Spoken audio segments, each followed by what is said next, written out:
ডুবন্ত নৌকায় আসি। চারিদিকে হাহাকার আপনারা দেখছেন। আমার সেনাবাহিনী যাকে নিয়ে আমরা গর্ব করতাম, সেই সেনাবাহিনীকে সেনা শূন্য করা হয়েছে 2009 সালে। এখন সেনাবাহিনীকে পঙ্গু করে দেওয়া হয়েছে। সেনাবাহিনীর সাবেক প্রধান জেনারেল আজিজ দুর্নীতি ও গণতন্ত্রকে বাধাগ্রস্ত করার জন্য যুক্তরাষ্ট্রের সপরিবারে নিষেধাজ্ঞার আওতায় রয়েছে। আমরা দেখেছি ক্ষমতার অপব্যবহার করে কিভাবে তিনি তার 3 জন সন্ত্রাসী ভাইকে মুক্ত করেছে। রাতে রাতারে বাংলাদেশ থেকে পালিয়ে যেতে সহযোগিতা করেছে এই সেনা প্রধান, এই নিয়োগকর্তাকে। পত্রপত্রিকায় দেখছি র্যাবের ডিজি, পুলিশের সাবেক আইজি বেনজির আহমেদের 83টি দলিল, সম্পদের দলিল সহ আরো সম্পদ বাজেয়াপ্তের নির্দেশ ভোট করার নির্দেশ দিয়েছে আদালত। বেনজিরের যে জায়গাটায় উনি তার এই সম্পদগুলো করেছেন সেটাকে বলা হয় বেনজির ছক। এই বেনজির, এই আজিজ, এই দুর্নীতিগ্রস্ত কয়েকদিন আগে আমাদের একজন সংসদ সদস্যকে নৃশংসভাবে হত্যা করা হয়েছে।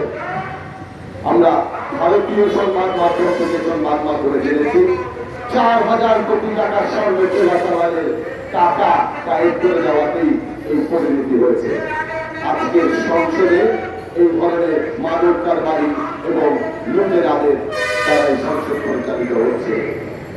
কিন্তু এই আজিজ, এই বেনজির, এই আনার, এদের নিয়োগকর্তা শেখ হাসিনা একই সূত্রে গাধা। তারা সবাই এই দুর্নীতির অভিযোগে অভিযুক্ত, গণতন্ত্র হরণের অভিযোগে অভিযুক্ত।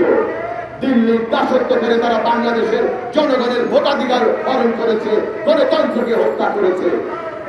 আজকে বাংলাদেশে মূল্যস্ফীতি 10% অধিক। মূল্যস্ফীতি কেন হয়? মূল্যস্ফীতি হয় যখন মুদ্রানীতি থাকে দুর্বল, রিজার্ভ করে যায়, জ্বালানির মূল্য বৃদ্ধি পেয়ে যায় এবং আমদানি করে যায়। এই 4টার মাধ্যমে মূল্যস্ফীতি হয়।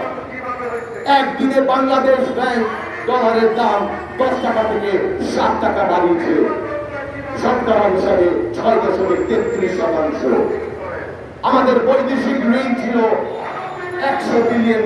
এই 7 টাকা বাড়ানোর ফলে সেই বৈদেশিক ঋণ পরিশোধ করতে হবে $108 বিলিয়ন। জনগণের পকেট থেকে কিন্তু এই টাকাটা যাবে।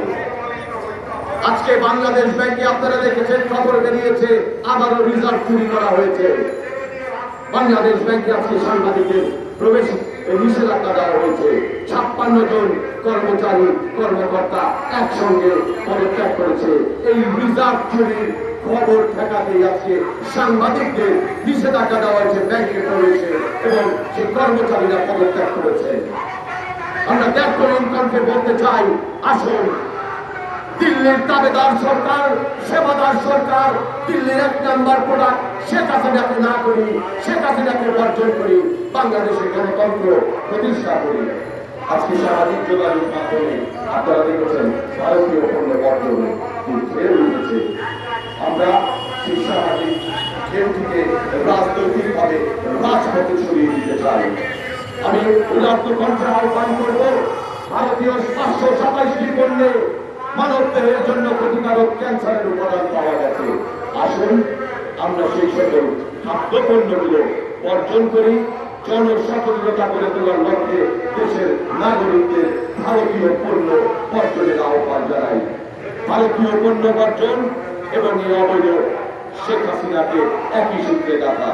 আসুন আমরা সকলেই ঐক্যবদ্ধভাবে আগামী আন্দোলনে রাজপথে একসাথে কাঁধে কাঁধ মিলিয়ে এই সরকার পতনের আন্দোলনে সামিল হই।